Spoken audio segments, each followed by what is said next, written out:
जय गुरु जी। ये जो फोटो आप देख रहे हैं ये गुरु जी के अपने हाथ की दी हुई फोटो है। और समय के गुरु जी बहुत हमेशा डिसिप्लिन, बहुत समय के पाबंद रहते थे। 7 बजे सत्संग शुरू का मतलब 7 बजे सत्संग। ये सत्संग ही एक ऐसा समय है जब हम अपनी भीतर की वो जो आनंद गुरुजी ने हमें दिखाया, जिसमें हमें रखा, वो हम आपके साथ बांट सकते हैं। आपको मेरी आवाज आ रही है ना? अगर आ रही है तो कृपा करके जय गुरु जी लिख दें।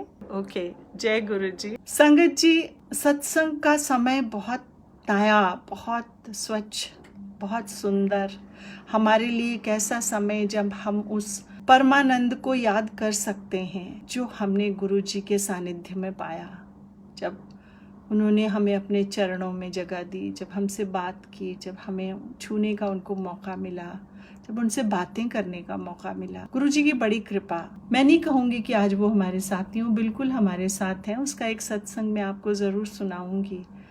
कुल मिलाकर बात ये होती है कि हम कैसे अपने आप को जोड़ते हैं। उसके लिए हमें किसी तीसरे की जरूरत बिल्कुल भी नहीं है। देखिए, जोड़ना क्या है? गुरु जी की बहुत हाई एनर्जी, बहुत हाई फ्रीक्वेंसी है। ये फिजिकल मेटाफिजिक्स भी है। हम लोग इंसानों की फ्रीक्वेंसी बहुत कम होती है, इसीलिए शायद जब आप मंदिरों में जाते हैं, ऐसी जगह जाते हैं, तो आपको बहुत आनंद आता है, क्योंकि आप उस फ्रीक्वेंसी से मैच करते हैं। और गुरुजी जब हमें अपने साथ बिठाते थे, सामने बिठाते थे, शब्द कीर्तन होते थे, इतना आनंद का माहौल होता था। तो जब घर जाते हुए हमें इतना आनंद आता था, वो इसलिए क्योंकि हमारी फ्रीक्वेंसी बदल जाती थी। तो हमें अगर अकेले में बैठ के, जैसे गुरुजी कहते थे, मेरी फोटो नाल लोग गल्लां करनगे, तो जब हम बैठ के उनके साथ बैठ के उनसे बात करना चाहते हैं, या वैसे भी हम उनको देखते हैं या आंखें बंद करके जुड़ना चाहते हैं, तो हमारी फ्रीक्वेंसी बदल जाती है, क्योंकि हम बाकी दुनियावी ज़रूरतें, उनकी बातें, गुस्सा, पश्चाताप, ईर्ष्या, द्वेष, इस सब को छोड़ते हैं। जब हम ये सब छोड़ते हैं तो हमारी फ्रीक्वेंसी बदल जाती है और हमें आनंद आने लग जाता है। बहुत बहुत धन्यवाद आप प्यारी संगत का जो जुड़े। मैं बहुत सारी बातें आपके साथ शेयर करना चाह रही हूँ। वो ये कि गुरुजी ने आज मुझे अगर इस तरह से तैयार किया, वो इसलिए मैं अपने आप को भी टेस्ट कर रही हूँ कि क्या हमने उस चीज़ को अंदर लिया, इंटरनलाइज किया, आत्मसात किया, जो गुरुजी ने कहा कि वहमों में नहीं पड़ना है, कोई वहम नहीं करना कि ये ठीक नहीं हुआ, ये ऐसे नहीं हुआ, ये होना चाहिए था। No, not at all. So उन्होंने कभी नहीं कहा कि आप ऐसे पूजा करो, ऐसे करो, मंदिर के चक्कर लगाओ, नहीं, कभी भी नहीं कहा। गुरुजी ने क्या कहा? गुरुजी ने कहा कि आप अपनी सोच बदलो, पॉजिटिव सोचो। मैं संगत जी वही बात कहूँगी जो गुरुजी ने मेरे सामने कही, कुछ मुझे कही और किसी और को भी कही, तो मेरे सामने कही। मैं किसी की बात को शायद कहना मुझे उचित नहीं लगता। तो बार बार गुरुजी कहते थे पॉजिटिव सोचो, अपनी सोच बदलो। अब संगत जी, पॉजिटिव सोचना तो जैसे मैं कहती हूँ कि आजकल तो बहुत फैशन है पॉजिटिव बोलने का, लेकिन पॉजिटिव है क्या? पॉजिटिव तो यही है ना कि जो हमारे सामने आ रहा है उसको हम स्वीकार करें, accept as it comes. So positive सोचने की बात हो रही है, और अगर हम पॉजिटिव सोचते हैं तो हमारा सरेंडर बीच में हो जाता है, क्योंकि फिर हम एक्सेप्ट करते हैं कि हमारे साथ जो हो रहा है या जो समय है वो सब ठीक है, ऑल इज वेल। और गुरुजी यही चाहते थे। हम सब जाते हैं कुछ ना कुछ मांगने गए, हम सब लोग, आप भी, हम भी, हर कोई। क्या मांगा ये अलग अलग है, लेकिन मांगा तो ना। सो सवाल ये है कि अगर हम कुछ मांगने गए, गुरुजी ने दिया, गुरुजी ने लोगों की बीमारियां ठीक की, गुरुजी ने लोगों की समस्याओं को सुना, उनको सुलझाया, तो गुरुजी ने भी तो कुछ चाहा होगा ना। आप माँ बाप हैं जो, वो अपने बच्चे को बोलते हैं तुम ऐसा करोगे बेटा, फर्स्ट आओगे तो ये मिलेगा, बेटा ये होगा तो ऐसा होगा। तो सवाल ये है कि गुरुजी ने भी तो कुछ चाहा होगा। क्या चाहा? उन्होंने ये चाहा कि आप पॉजिटिव सोचें। दूसरा, उन्होंने ये चाहा आप संगत के साथ प्यार से मिलें। वो बोलते थे हेलो हेलो करो, हेलो हेलो करो। और अगली चीज वो ये कहते थे कि इन सबके सत्संग है, वो कहते थे किसी गरीब की मदद करो, किसी का बुरा मत करो, हो सके तो भला करो और किसी की गरीब की मदद करो। ये सब वो चाहते थे। और एक चीज़ और बताएं, आपने मिरेकल्स की बात सुनी होगी, आपने बहुत सारे सत्संग सुने, वो अपनी जगह हैं, लेकिन गुरुजी कोई मिरेकल बाबा नहीं है। Let's not see him, let's not convert him into a miracle baba. Guruji उससे बहुत ऊंची एक शक्ति है जो आपके जीवन को, आपके जीवन की हर छोटी से छोटी, बड़ी से बड़ी चीज़ को अपने काबू में ले लेती हैं अगर आप ऐसा होने दें। तो क्या, निर्मल हृदय, पॉजिटिव सोचो। और गुरुजी कहते थे, रब नू प्यार करो, रब कोलों डरो नहीं। हम लोगों की कंडीशनिंग है कि ये करेंगे, ऐसा करेंगे तो ये हो जाएगा, लेकिन गुरुजी ने हर चीज़ को इतना सरल बनाया। अगर आप बहुत बड़े बड़े कोई भी ग्रंथ पढ़ लें, कोई फिलॉसफी की किताब पढ़ लें, श्रीमद् भगवद गीता पढ़ लें, कुछ भी पढ़ें, आप गुरुजी ने बहुत सारी शिक्षाएं इतने सिंपल सरल ढंग से सामने रख दी कि एक बच्चा भी समझ जाए, उसको कोई समस्या नहीं होगी समझने की। और उसी के लिए मैं ये कह रही हूँ, ये बहुत बड़ी बात है, पॉजिटिव सोचो, सरेंडर करो और किसी का बुरा मत करो। उसके साथ ही गुरुजी, अगर हम नेक्स्ट चीज़ जोड़ लें, और संगत जी, अगर लगे आपको कि ये बहुत आसान है कि पॉजिटिव सोचना, तो कोई इतना आसान नहीं है। उसके साथ गुरुजी ये भी बोलते थे कि असी की लैना, उसका एक सत्संग है। एक बार मैं चरण सेवा में थी, कोई आया और उन्होंने कहा कि गुरुजी ने कहा कौन ने, तो मैंने बोला वो इंडिया के कोई बड़ी फैमिली थी, और मैंने बताया गुरुजी को, तो गुरुजी कहते हैं हाँ की कैंदन। मैंने कहा गुरुजी वो कह रहे हैं कि हमारे उनके फार्म हाउस पे या कहीं आए तो वहाँ पर आए गुरुजी। गुरुजी कहते असी की लेना, जिन्हें आना इत्थे आवे। सो मैंने भाषा को थोड़ा बदल के मैंने कहा जी गुरुजी कहते हैं आप यहाँ आके उनसे आशीर्वाद लीजिए। तो वो चले गए तो गुरुजी फिर बोले असी की लेना जी गुरुजी।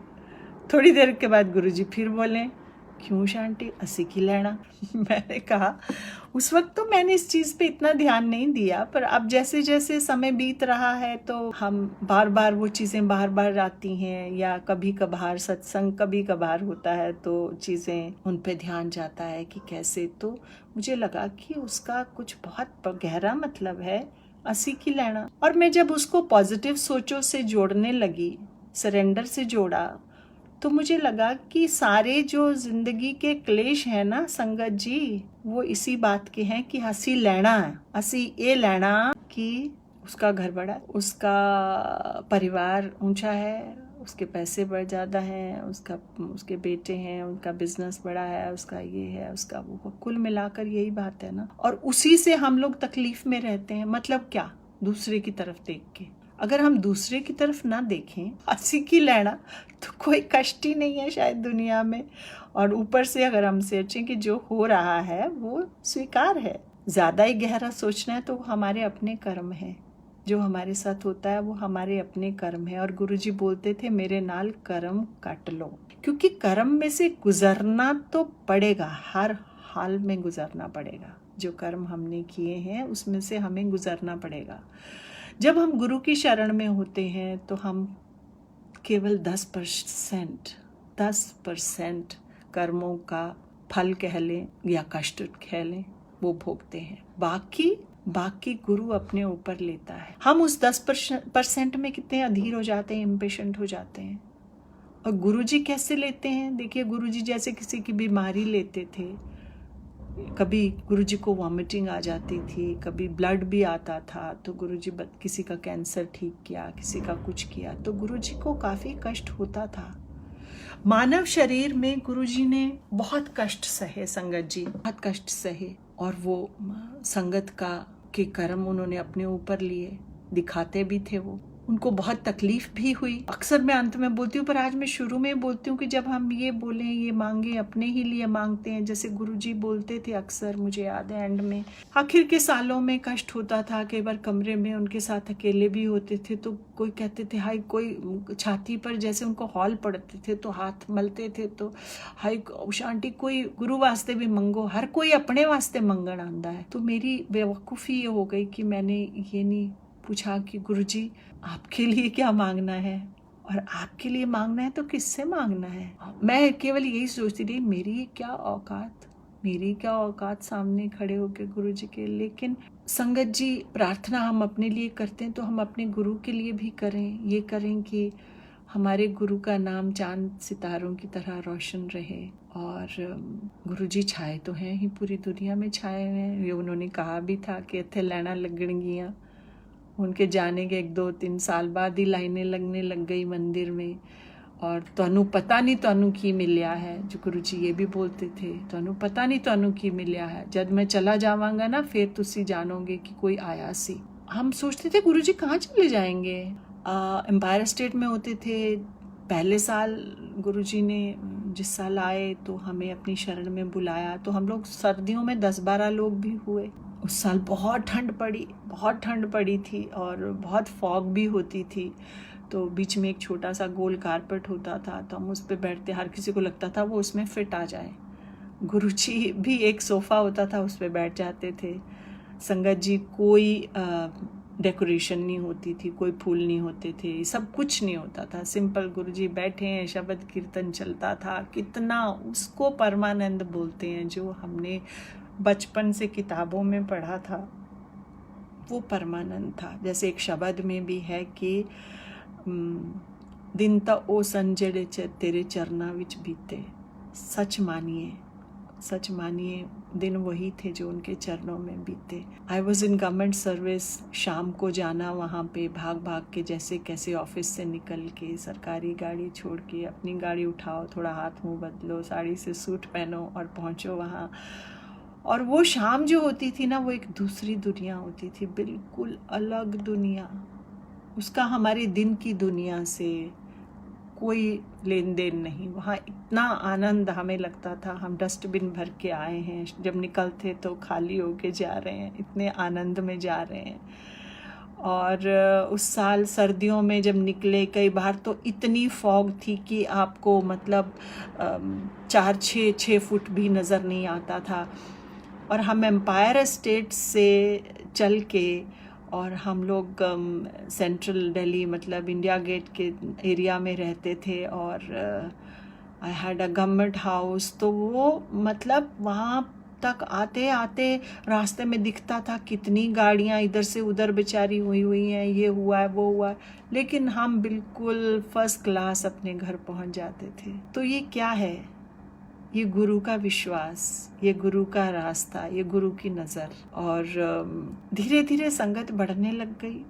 तो फिर ये हुआ, गुरुजी कहीं जाना है। जब मैं कह रही थी ना कि कहीं मैं चला जावांगा, तो हमें लगा कि क्या पंजाब चले जाएंगे। एक बार गुरुजी चले गए 2-3 महीने, तब माता जी नहीं रहे, तो गुरुजी गए 2-3 महीने नहीं आए। तो हमें लगा कि हमारी तो दुनिया ही बदल गई, क्योंकि उससे पहले गुरुजी 7 दिन बैठते थे, और 7 दिन भी कभी कभी जा पाते थे हम लोग।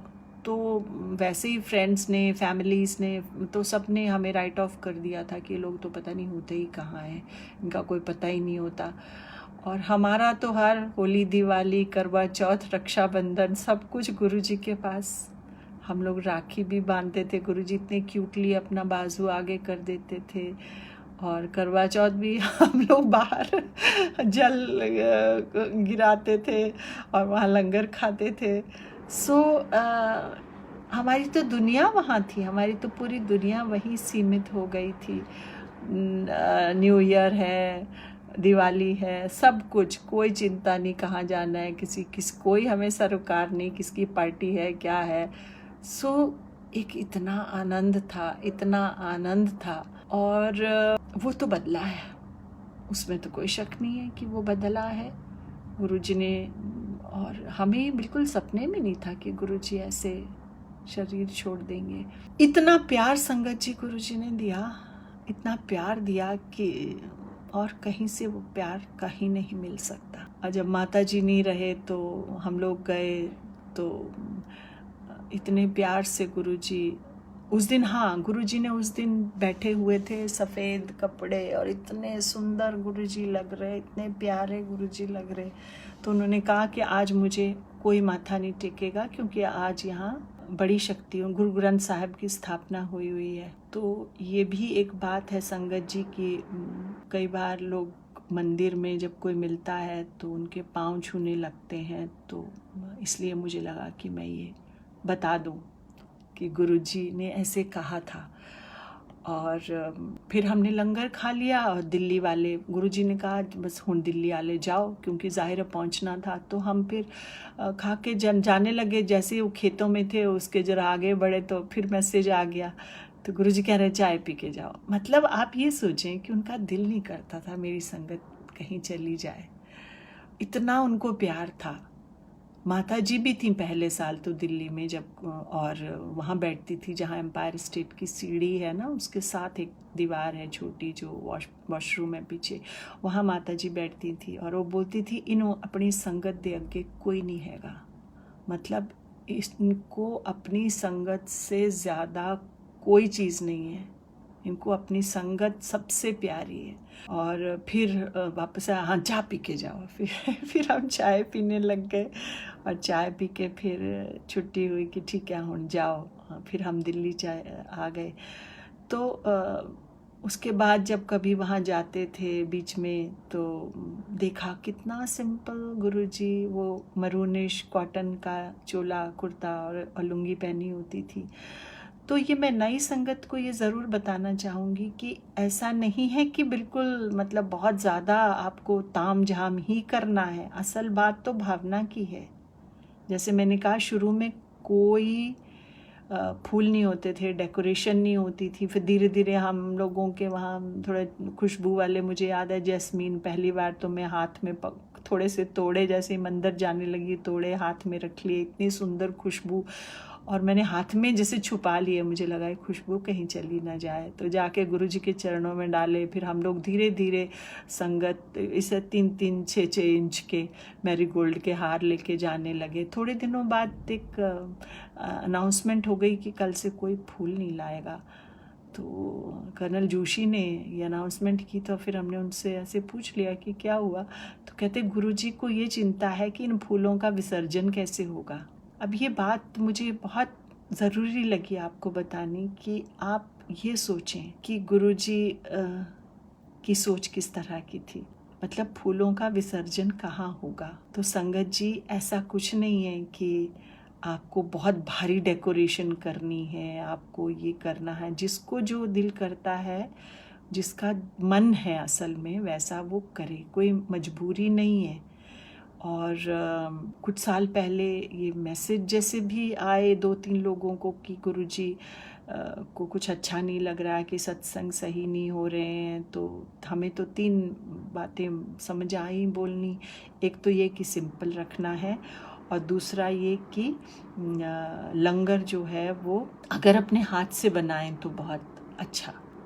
उसका ये है कि थोड़ा सा बताऊंगी कि उसमें ये भी मुझे याद है कि किसी संगत ने एक बार मुझे नरेट किया था पंजाब से कि वो गुरुजी वहाँ गए, उन्होंने कहा मैं आऊँगा, और वो गए तो लंगर जो है उनके जो आर्मी ऑफिसर थे तो उनके ऑर्डलीज वगैरह सब ने हेल्प करके बनाया होगा। तो गुरुजी गए, बैठे, खुद कहा था जाना, और उन्होंने लंगर नहीं खाया और बोला तू आपे लंगर नहीं बनाती, और वो आ गए।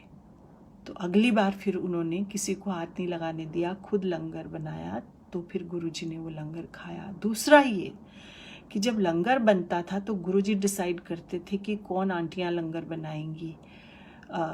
ऐसा नहीं है कि पुरानी संगत, उस समय तो जाहिर है सारी पुरानी संगत, उस समय भी जो 8-8, 10-10 साल के लोग थे, किसी ने एक बार कहा कि गुरुजी वो चाहती हैं बनाने का, दे उन्होंने कहो हाली 10 साल लगनगे।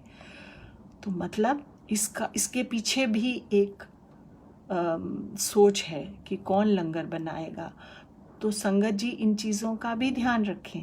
और तीसरी बात जो है वो ये कि शब्द कीर्तन। हाँ, तो मैं एम्पायर स्टेट में बता दूं, पहले तो उसी किचन में लंगर बनता था। वही जब हम गए तो वो फुलके चपातियाँ, गुरुजी जो जैसे पंजाब के लोग, पंजाब की बड़ी बड़ी हाथ की चपातियाँ वो बनती थी। फिर लोग बढ़ने लग गए तो फिर थोड़ी बढ़ने लग गई। फिर उसके बाद जब बहुत ज़्यादा हो गए तो वो फिर मंदिर लंगर जो बनना है वो शिफ्ट हुआ बड़े मंदिर को, और वहाँ से बनकर आने लगा। पहले सब कुछ वहीं बनता था। और हमने, और असल ये भी है मेन्यू कि एक दाल, एक सब्ज़ी और चटनी, इसके अलावा कभी भांति भांति की चीज़ें नहीं होती थी संगत जी। और मुझे नहीं पता, पर चंडीगढ़ वाले, दिल्ली वाले लोग बोलते हैं, जलंधर वाले, कि शुरू में तो चंडीगढ़ में गुरुजी ने कहा कि लंगर मतलब दाल फुल्का। तो चीज़ को जितना हम सिंपल रखें, अगर आप सोचें, मेरा तो अनुभव अपना भी है कि अगर हम ज़्यादा ध्यान मैनेजमेंट पे, अरेंजमेंट्स पे लगाएंगे तो जाहिर है हमारा ध्यान उस भावना में कम लगेगा। जब आपका ध्यान ज़्यादा डेकोरेशन पे, ज़्यादा चीज़ों पे लगता है तो या तो आपके पास उतना सामर्थ्य हो और उतना सब कुछ करें, फिर भी ध्यान तो बढ़ता है ना। और अगर हमें सिंपल ढंग से अपने घर में या कुछ 50-100 लोगों का सत्संग करना है, आजकल तो खैर कोविड में अलग बात है, पर ये आगे के लिए तो जितना उसको सिंपल रखें। और जो हमें गुरुजी ने दिखाया, हम तो उसको पत्थर की लकीर मानते हैं कि दाल सब्ज़ी चटनी। और हाँ, एक बार किसी का VIP का बर्थडे, वो बहुत बड़ी गुरुजी की भक्त, उनका बर्थडे, तो पहली बार कुल्फ़ी मिली थी तो बाहर। उसके बाद जब त्यौहार होते थे तो बाहर उनके लॉन में लंगर हो जाता था, केटरिंग हो जाती थी। लेकिन जो नॉर्मल सत्संग में डेली लंगर बनता था वो यही था। और तीसरी चीज़ जो सबसे बड़ी चीज़ है वो ये है शब्द कीर्तन, कि उसमें और कोई गाने नहीं लगते थे। किसी प्रेजेंट आजकल की जो नई कॉम्पोजिशंस हैं वो नहीं होती, सिर्फ शब्द कीर्तन। शब्द कीर्तन का संगत जी बहुत महत्व है, और गुरुजी ने इसको बहुत बहुत बहुत महत्व दिया हुआ है। गुरुजी खुद तय करते थे कि कौन सा शब्द पहले होगा, कौन दूसरा, कौन चौथा, कौन पांचवा। उसका ऑर्डर कोई बदल नहीं सकता था। और गुरुजी कहते, कभी किसी को कहा भी कि हाँ तब मैं ही तो लिखे ना। तो जो शब्द हैं वो आम आदमी के लिखे हुए नहीं है। इसलिए आप ध्यान करें कि जब शब्द कीर्तन, जब सत्संग हो तो उसका मतलब शब्द कीर्तन। उस समय तो कोई एग्जैक्ट नहीं होता था कि इतने बजे लंगर होना है। हाँ, शुरुआत था कि 7 बजे शुरू होना है, पर लंगर कब लगना है ये गुरुजी के इशारे पर निर्भर करता था।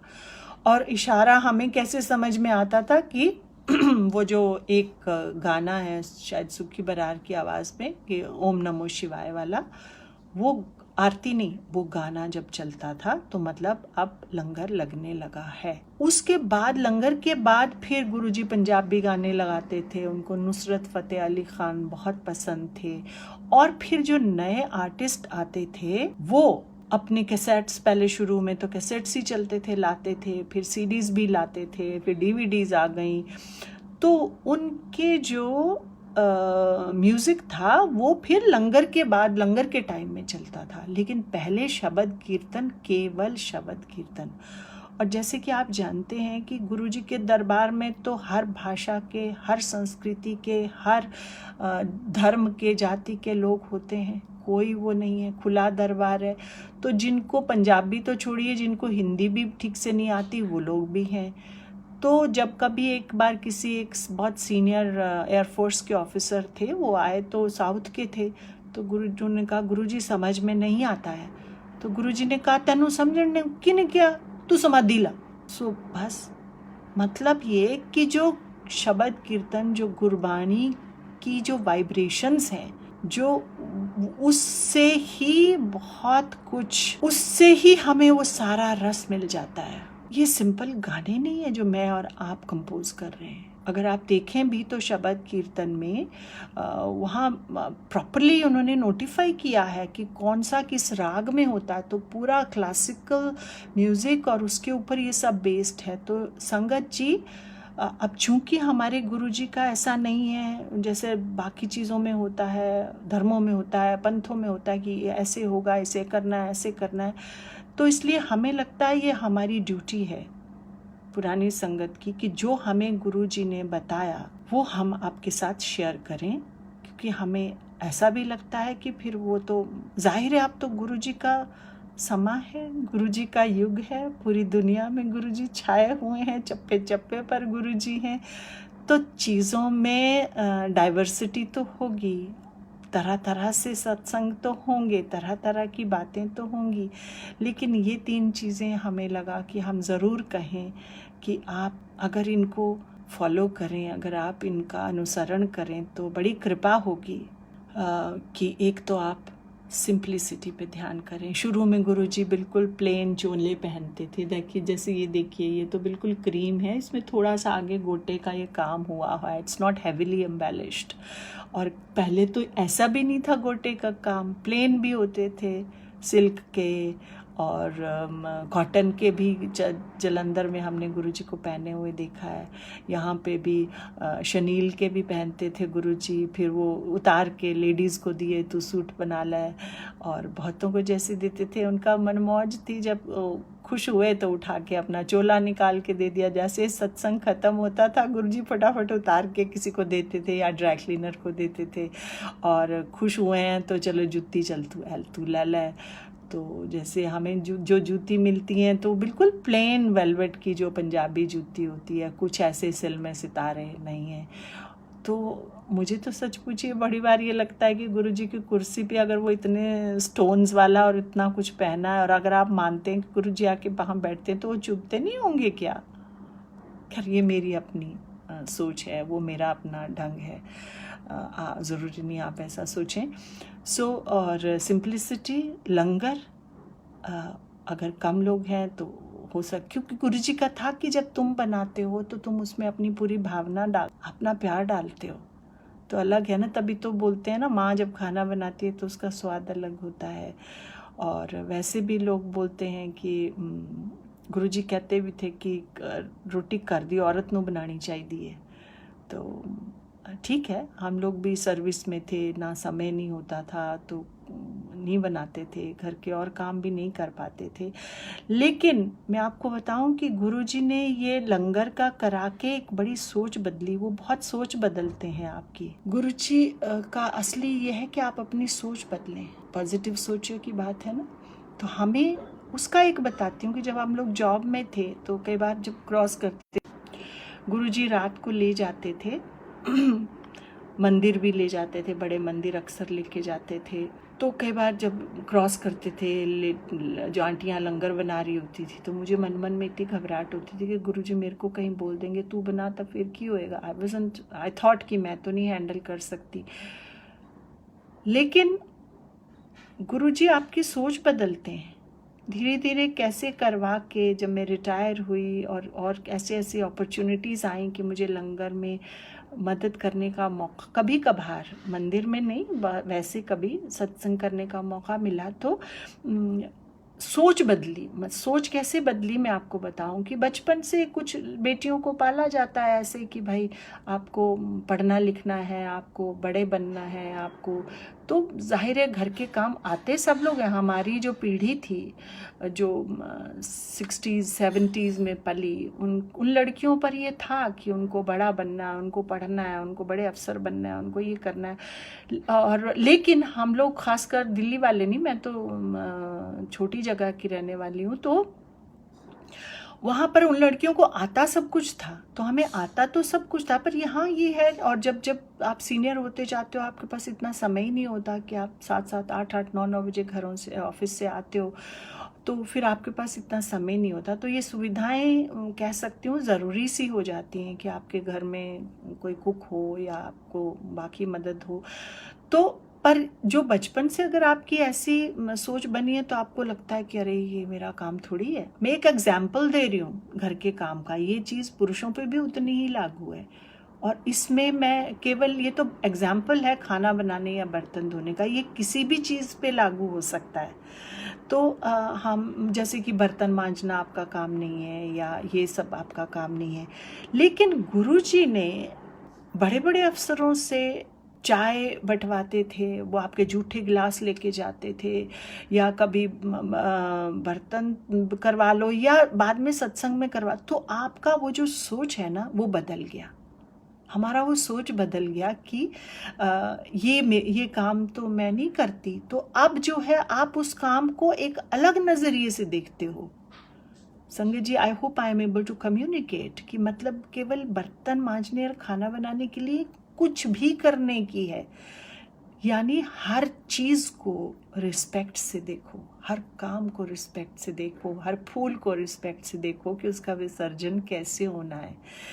और ये गुरुजी ने जो सोच बदली है वो ये है। हमारे बच्चे हैं, जाहिर है उनको भी कुछ ज़्यादा नहीं करना होता था, लेकिन सत्संग हुए, चाहे बाहर हुए, विदेशों में हुए, तो जब सब कुछ करते हैं तो उनकी सोच बदल जाती है। और असल चीज़ क्या है, अंदर से ट्रांसफॉर्म क्या होता है, इंसान सोच बदलता है। जैसे कभी किसी ने कहा भी था, उस समय होता है लिमिटेड संगत होती थी, और किसी ने कहा भी कि जी यहाँ तो बड़े बड़े लोग ही आते हैं और ऐसे होता है वैसे होता है। तो एक बार गुरुजी ने कहा भी था कि शायद अगर समझ लो एक डिस्ट्रिक्ट का डिस्ट्रिक्ट कलेक्टर है, अगर वो गुरु की शरण में है और उसकी सोच बदली है तो पूरा डिस्ट्रिक्ट बदलने की संभावना है ना, तो पूरा डिस्ट्रिक्ट बदलने की संभावना है। अगर आप देखें तो कृष्ण भगवान ने जब उन्होंने पॉलिटिक्स पे और उस पे सारा ध्यान दिया, तो उन्होंने भी टॉप लीडरशिप को चुना। ऐसे कितने उदाहरण हैं, तो मैं अगर आपको देने लगूं बहुत समय लग जाएगा कि गुरुजी ने इतनी छोटी छोटी चीज़ में, जिसे कहते हैं ना हिंदी में सार गर्भित गागर में सागर करके चीज़ों को पेश किया और हमें सिखाया कि कैसे करना है, जिंदगी को जीना कैसे है। और गुरुजी खुद वैसे करते थे, गुरुजी में कोई मैं नहीं था। गुरुजी ने कभी ये नहीं कहा कि ये मैंने किया, हमने मैं नहीं सुना। हाँ, ये बोलते थे किसी का बहुत बड़ा कष्ट निकला, ये सब बात हुई, सत्संग हुआ, तो गुरुजी कहते छोटियाँ गला ने पला। ये गुरुजी के शब्द हैं, बड़े क्यूटली गुरुजी बोलते थे, छोटियाँ गला ने पला, कोई करके बखावे, पर ये नहीं कहा कि मैंने किया। सो ये जो मैं शब्द है ना, ये हम सब लोगों को डुबो देता है कि मैं हूँ, और वही ईगो है, उसी का सरेंडर करना है, जो जूतियों के साथ बाहर छोड़ना है। गुरुजी ये भी करते थे, कितनी इनहिबिशंस होती हैं कि यही एक वो जगह है जहाँ की टॉप ब्यूरोक्रेट अपने चपरासी के साथ एक थाली में खाना खाता है, एक थाली में लंगर खाता है। सो दैट इज गुरुजी। असली शिक्षाएं क्या है? असली शिक्षा है खुद को भीतर से बदलना, संगत से प्यार करना। और गुरु, जैसे मैंने कहा कि अगर हम, जैसे गुरुजी ने कहा गुरु नु प्यार, रब नु प्यार करो, रब को लो डरो नहीं। अगर हम संगत जी, अगर हम प्यार को ध्यान देते हैं, प्यार को अपना सेंट्रल बना लेते हैं, कोर बना लेते हैं, तो हमारा जो एग्जिस्टेंस है वो बदल जाता है। हम लोगों से मिलने का नज़रिया बदल जाता है, उनको देखने का नज़रिया बदल जाता है, ईर्ष्या द्वेष खत्म हो जाती है, और आपका भीतर कितना निर्मल हो जाता है। तो केवल हम सत्संग सुने और ये हुआ और वो हुआ, उसका ये हो गया, या मैंने ऐसे किया और उसने ये किया, तो उसका कोई इतना great I don't know. Gurgaon में गुरुजी ने सत्संग खुद शुरू कराए थे, और जैसा कि एक पुरानी संगत बताती हैं कि उन्होंने पूछा, हम तो गुड़गांव में नहीं थे, हम तो दिल्ली थे, तो उन्होंने पूछा कि गुरुजी ने कहा ऐसे होगा और लंगर नहीं होगा, चाय होगी और उसके साथ एक मीठा नमकीन ऐसे होगा, और गुरुजी डिसाइड करते थे किसके घर में होगा, और फिर वापस रिपोर्ट लेते थे। ये गुरुजी की बड़ी टिपिकल चीज़ थी कि वो वापस रिपोर्ट लेते थे हर चीज़ की। और मैं तो बोलती हूँ कि गुरुजी का मैनेजमेंट जो है ना, जो वो तो आप बड़े बड़े मैनेजमेंट स्कूल्स में नहीं सीख सकते। तो कि अच्छा ये हुआ, ये आया, इसने आए। एक बार किसी और के यहाँ हुआ तो उन्होंने टेबल लगाया और ज़्यादा चीज़ें रख दी, तो उन्होंने कहा अच्छा हुण की होया कि गुरुजी उनके घर हुआ, ये हुआ, ये हुआ। तो कहते गुरुजी कहते तो फिर वो सत्संग तो नहीं होया, वो तो पार्टी हो गई। फिर आप इस चीज़ को याद रखें कि वो सत्संग तो नहीं होया, वो तो पार्टी हो गई। फिर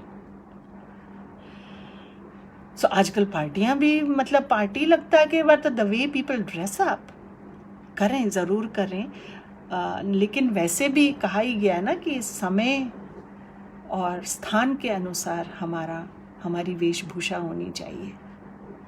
हम कहाँ जा रहे हैं, किन लोगों के बीच में जा रहे हैं, किस पर्पस से जा रहे हैं, हमारी वेशभूषा वैसी होनी चाहिए। एक बार मुझे याद है कि गुरुजी ने एक बार इशारा किया था, एक लड़की, आजकल तब वो चला था ना थोड़ी लोअर जीन्स और टी शर्ट्स वगैरह पहनती थी, तो जब झुकते थे तो मतलब वो ठीक नहीं लगता था। तो गुरुजी ने इशारा किया, आप मान सकते हैं, गुरुजी ने इशारा किया और फिर उस लड़की को बोलना पड़ा हमें कि भाई किसी ने कहा संगत में से और किसी ने ये बोलना पड़ा। लेकिन आजकल किसी को बोलना कितना मुश्किल है। हम आपस में एक दूसरे को बोल सकते हैं, अपने परिवार को बोल सकते हैं, या फिर यंगर जनरेशन बहुत समझदार है। मेरा तो बहुत विश्वास है यंगर जनरेशन पे। मैंने यंगर जनरेशन को इतना डेडिकेटेड देखा है, इतनी सेवा करते देखा है, और बाहर विदेशों में भी देखा है कैसे जहाँ सत्संग होता है वहाँ अपने वो बिजनेस सूट वहीं पे उनके उस सत्संग के घर में बाथरूम में बदल के कमीज सलवार या जो भी इंडियन कपड़े पहन के फटाफट सेवा में लग जाते हैं। जब उनको कहीं टूर पे बाहर जाना पड़ता है तो फ़ोन करते हैं कि आज मैं बाहर हूँ, मेरी जगह वो सेवा करेगा या करेगी, और वापस आके अगले हफ्ते मैं अपनी सेवा खुद करूँगी। दे आर सो पर्टिकुलर, इतने डेडिकेटेड हैं। तो यंगर जनरेशन को ये तो वैसे भी अच्छा ही लगता है। तो आजकल जैसे बहुत कई जगह लोग इतनी पार्टियाँ करने इतना हैविली डेक्ड अप होके जाते हैं, या I would say properly dress up होके नहीं जाते, तो इन चीज़ों का भी बहुत ध्यान, मैं आपको शायद ये चीज़ें अक्सर बात नहीं होती इस बारे में, मतलब गुरुजी ने इस बारे में भी ध्यान दिलाया। गुरुजी ड्रेस के बारे में भी बहुत पर्टिकुलर थे। हालांकि गुरुजी को अच्छा लगता था कि आप अच्छे कपड़े पहनो, अच्छे से रहो, अच्छी गाड़ी चलाओ अपनी सामर्थ्य के अनुसार और अच्छा। और गुरुजी ने परिवार को बहुत महत्व दिया, बहुत महत्व दिया गुरुजी ने परिवार को।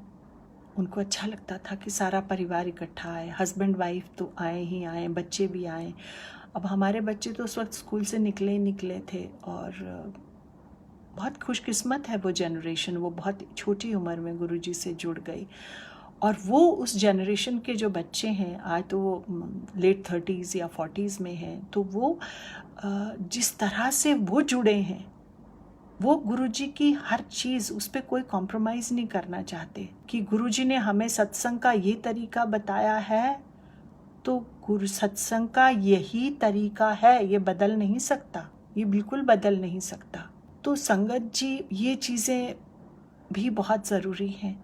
एक चीज़ और है कि गुरुजी को इतना, जैसे मैंने कहा, स्नेह था अपनी संगत से, और इतना ध्यान करते थे, कोई आए तो उनको लगता था कि किस तरह से मैं इनको सिर पे बिठा लूँ, इनको क्या खिला लूँ। जब कहीं ले जाते थे, शादियों में ले जाते थे, तो हर चीज़ गुरुजी तय करते थे। हमारे तो दिमाग बंद होते थे, किसकी गाड़ी जाएगी, कौन चलाएगा, कौन कौन बैठेगा, ये सब गुरुजी डिसाइड करते थे। किसको किससे जोड़ना है ये गुरुजी को पता। और ऐसा नहीं कि इंजॉय नहीं कराना चाहते थे, इंजॉय कराते थे, खूब मज़ा कराते थे। हम लोग ड्रेसअप होके खूब अच्छे से शादियों में जाते थे। वो सब कुछ नहीं, वैसा कुछ नहीं। उन्होंने कभी नहीं कहा कि तुम ये मत करो, ये मत खाओ, ये मत खाओ। किसी को शायद नहीं कहा होगा, लेकिन असल चीज़ ये है कि अपना संगत से जुड़ो। एक बार की बात है, बहुत रात हो गई थी, सर्दियों की बात थी, और अचानक गुरुजी ने मुझे बुलाया और बोला कि आंटी तेरे घर तो बस स्टैंड कितनी दूर है। मेरी समझ में नहीं आया सवाल तो पहले, क्योंकि मैं तो गुरु प्रथा जानती नहीं थी, और मैं तो सीधा गुरुजी के से सीधी बात करती थी। मुझे नहीं पता था, या ऐसा नहीं था कि मैं गुरुजी की तरफ देखती नहीं थी या सीधी बात नहीं करती थी। तो जी गुरुजी, शुक्र है मैंने नहीं कहा कि गुरुजी मतलब क्या होता ऐसे जी कहते तेरे कर तो, क्योंकि गुरुजी बहुत तेज़ पंजाबी बोलते थे, and I am not good in Punjabi. और ये जो मैंने बोला थोड़ा बहुत आपने सुना, ये गुरुजी के दरबार में ही सीखा। तो कहते मैं क्या तेरे घर तो बस स्टैंड कितनी दूर है। तो शुक्र है मैंने कहा गुरुजी पास ही है। और तो कहते अच्छा तू इन्होंने छड़ देंगी। दे वर 3 ladies, they had come from Chandigarh. तो सर्दियों की बात थी, जनवरी का महीना था, बहुत ठंड थी। तो मैंने कहा, तो मैं पीछे आ गई बात गुरुजी की सुन के। जहाँ मैं बैठी तो मेरे हस्बैंड ने बोला कि तुम पूछो कि कम से कम कि भाई अभी 12 तो बज चुके हैं, कब छुट्टी होगी उसके घंटे भर बाद हम अपने घर पहुंचेंगे और फिर इनको छुड़वाएंगे तो या छोड़ेंगे तो कब 1-2 बजे बस में इतनी ठंड में जाएंगी चंडीगढ़, तो रात को इनको रख लेते हैं। सो मैं गई, मैं क्या गुरुजी इनको अपने घर रख ले। गुरुजी कहते आहो आहो, तो गुरुजी को बड़ा खुश अच्छा लगता था। तो हाँ, जब थोड़ी देर बाद हमें छुट्टी हुई तो 1-1:30 बज गया होगा, हम अपने घर पहुँचे। तो फिर वो रजाई में बैठे तो बस बातें करने लग गए। हम तो बातें ही बोलते थे, संगत जी अब तो हर चीज़ सत्संग है, बहुत अच्छी बात है। और पर यहाँ मैं भूल ना जाऊँ इसलिए यहाँ ये भी बोल देती हूँ कि उस वक्त ये सब नहीं था, इतना कोई हार्ड एंड फास्ट नहीं था कि आंटी अंकल ही होना है। आजकल तो छोटे छोटे साल 2-2, 3-3, 4-4 साल की बच्चों को भी आंटी अंकल बोलने लग जाते हैं। तो ऐसा नहीं था, हम लोग नाम से भी बुलाते थे और जो भी था। सो हमने खूब बातें करी जी। और उन्होंने कहा कि ये जो पीला चोला तब पहन चुके थे गुरुजी, जो बॉर्डर वाला जिसमें आपने बहुत सारे स्वरूप देखे होंगे, कि ये पीला चोला पहन के गुरुजी उस दिन चंडीगढ़ आए। मेरा बेटा पढ़ रहा था और उन्होंने कहा गुरुजी आए हुए हैं, ये हुआ। मैंने कहा नहीं गुरुजी तो दिल्ली थे। कहते नहीं गुरुजी चंडीगढ़ थे। ऐसे गुरुजी दिल्ली थे। तो जब ऐसे 2-4 बार हुआ तो मुझे अचानक ध्यान आया कि एक दिन मेरे सामने गुरुजी ने किसी को कहा था कि ऑटोबायोग्राफी ऑफ ए योगी पढ़नी चाहिए। संयोग की बात है, कोइंसिडेंस, कि मैंने गुरुजी के पास जाने से पहले, उनकी शरण में जाने से पहले वो किताब पढ़ी थी और मुझे पता था कि उसमें ये था कि जो महापुरुष थे वो एक समय में एक से ज़्यादा जगह होते थे। और जब मैं उन चंडीगढ़ की संगत के साथ अपने घर रात को रजाई में ये बात कर रही थी और बार बार हम दोनों बड़े प्यार से बहस ही कर रहे थे कि नहीं गुरुजी दिल्ली थी। अगर तो मुझे लगा अरे क्यों हम ऐसे बोल रहे हैं, गुरुजी चंडीगढ़ और दिल्ली दोनों जगह हो सकते हैं।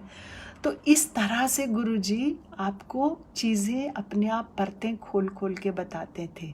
कोई सीधा सीधा नहीं चीज़ें ऐसे बोली जाती थी। आज तो सत्संग के ज़रिए पुरानी संगत या नई संगत आपको शेयर करती है, तब इतना ऐसे कोई नहीं। तब धीरे धीरे जैसे प्याज की परतें खुलती हैं और वैसे गुरुजी आपके ज़िंदगी पे छा जाते हैं।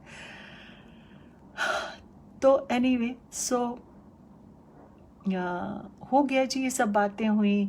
फिर मेरे ख्याल 4-5 बजे तक हमने की, फिर हम सो गए। सुबह उनको छुड़वाया और मैं तो अपने ऑफिस चली गई। शाम को फिर मंदिर हम गए।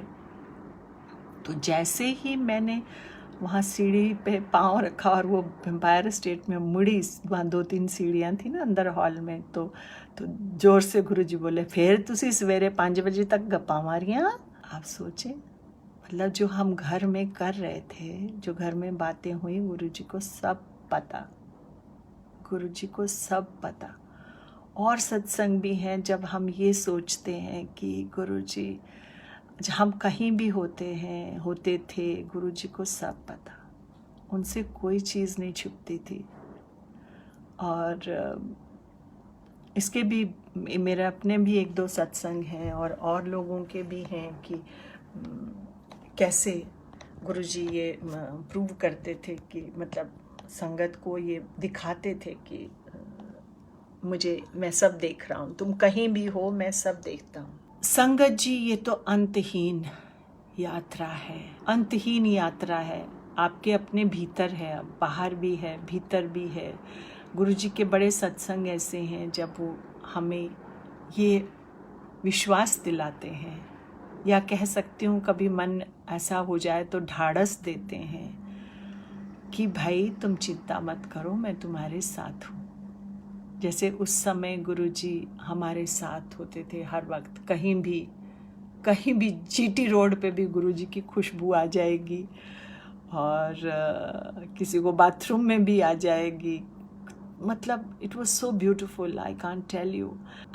इतने एक बार हमें वो शादी पे ले गए पंजाब, और हम कारों का कारवां चलता था, 10 15 20 कहीं तो जा रहे थे, तो पता चला कि जी करनाल रुकना है। तो जब करनाल, गुरुजी को इतनी चिंता एक एक कार की, एक एक संगत की, तो रुक गए सारे जी। क्यों रुक गए, पता चला एक संगत की गाड़ी नहीं पहुंची। तो गुरुजी को देखो सब पता, तो वहाँ इकट्ठे हो गए। उसके बाद फिर भागे, जब आगे चले गए तो फिर थोड़ा आगे चले गए तो पता चला कि वहाँ मिलना है जहाँ पे वो करनाल में वो है एक फूड कोर्ट। तो हम उससे आगे निकल गए थे। तो जब हम फ़ोन आया तो फिर भागे वापस, और उस फूड कोर्ट के सामने खड़े थे। तो जीटी रोड है, आप सोचें, जहाँ एक सेकंड को भी ट्रैफिक नहीं रुकता, ट्रकें कारें मतलब भागता ही जाता है। वहाँ पे हमें खुशबू, हमें लगा कि अब गुरुजी आ रहे हैं। सो 1 मिनट के बाद जूम करती हुई गुरुजी की कॉन्टेसा वाइट वहाँ पहुँच गई, और गुरुजी वहाँ। सो गुरुजी के साथ की यात्राएं, गुरुजी के साथ की शामें, गुरुजी के साथ का समय, वो इतनी इतनी अनूठी देन है ईश्वर की, उनकी, कि पूछिए मत। और यही वो सत्संग है। जब गुरुजी को कभी अच्छा नहीं लगता था संगत जी मीडिया पे, एक बार आए कोई, तो लंगर के बाद मैं हाथ धो रही थी तो बुला अंदर बुला रहे हैं। मैं गई तो गुरुजी कमरे में चले गए थे, तो बोला बाहर जड़े आए ना उन्होंने भेज दे वापस। तो then I went and told them, convince that एक मेजर टीवी चैनल था, उनको बोला भैया आप जाइए यहाँ से, आप सारी मतलब यहाँ से जाइए, यानी कैन वी मैम हमें तो बस थोड़ा सा ही करना है। Sir no nothing do. It was hard to convince them, लेकिन उनको भेजा।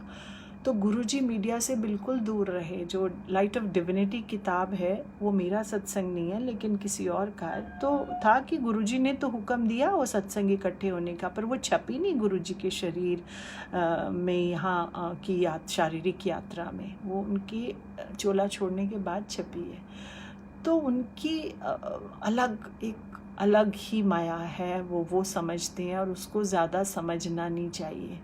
कुल मिला के ये है कि अगर गुरुजी के आनंद में रहना है तो प्यार, अपने भीतर प्यार पैदा करें, प्यार बांटें और संगत को प्यार करें, और जो संगत में नहीं है उनको भी प्यार करें। तो वो शायद हमारा गुरुजी की कृपाओं में, जो गुरुजी ने हमारे को पकड़ के रखा है, ये जो समुद्र है ना जी ज़िंदगी का, इसमें तो लहरें हैं, तूफ़ान है, सब कुछ है, लेकिन ये आस्था है गहरी कि एक गुरु है, एक शक्ति है, एक अनूठी शक्ति है जो हमारी नाव को डूबने नहीं देगी। तो उसके सहारे हम चल रहे हैं। तो ये शक्ति हमारे पास है और रहेगी। ये बस अपने भीतर एक बहुत बड़ा सिक्योरिटी, एक बहुत बड़ी खुशी, एक बहुत बड़ी आस्था, एक बहुत बड़ा साहस रहेगा। और उसके साथ हम बस अच्छे काम करते जाएं। हम उनको ये प्रार्थना करें कि आप हमसे अच्छे काम कराते जाएं, अच्छे काम करने की प्रेरणा देते जाएं। हमसे किसी का दिल ना दुखे, हम किसी तरह से किसी का दिल ना दुखाएं। और कोविड में गुरुजी ने सबको बचाया हुआ है, हर हाल में बचाएंगे। अभी कोविड है, आगे पता नहीं क्या होगा, क्योंकि गुरुजी ने कहा था आगे टाइम बड़े माड़े आ रहे ना, और घर घर में समस्याएं तो हैं ही, गुरुजी ने कहा भी था।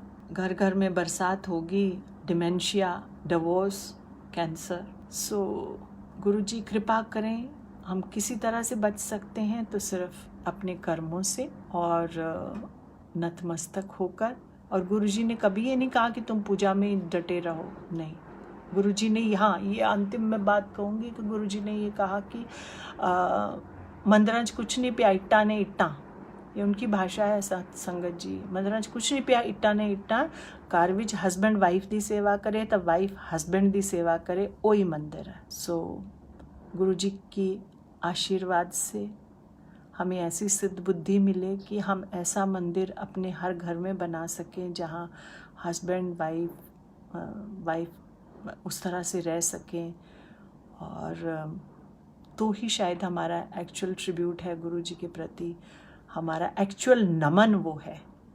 अदरवाइज़ हम आंखें झुकाते रहें, हाथ जोड़ते रहें तो वो शायद ही नमन हो पाएगा। अगर हमारे मन में वो किंतु परंतु है, हमारे मन में प्यार नहीं है और हमें दूसरों से ही लेना है, असी की लेना, अगर हम प्रैक्टिस नहीं करते, अगर हम पॉजिटिव नहीं सोचते, तो फिर हम जितना मर्जी करते रहें, समय बिताते रहें सत्संगों में या आश्रम में, या बातें करें या भगवान के आगे, गुरु जी के आगे बैठे रहें, उसका मुझे नहीं लगता कि उसका कोई ऐसा है। और कोविड ऐसा समय है संगत जी जब हम अपने भीतर की जर्नी को और समृद्ध और पुख्ता और अपने आप को एनरिच कर सकते हैं, अपना मानसिक आध्यात्मिक विकास कर सकते हैं और उसके साथ हमारा शारीरिक विकास भी होगा। और गुरुजी उस पर पर्टिकुलर रहते थे, खाना है, गुरुजी अक्सर बोलते थे कि सैर कीता करो। He was himself very fond of walking, तो वो सैर करनी चाहिए। सो गुरुजी वॉज वेरी पर्टिकुलर। तो मतलब अपना जो जीवन निर्वाह है, अपनी जो ज़िंदगी की यात्रा है, वो हम कॉन्शियसली करें और ज़िम्मेदारी से करें और अपनी हर ड्यूटी, जो भी हमारी सामाजिक पारिवारिक ड्यूटी है, उसको अच्छे से निभाएं। तो गुरुजी को असली नमन हमारा वही है। जय गुरु जी।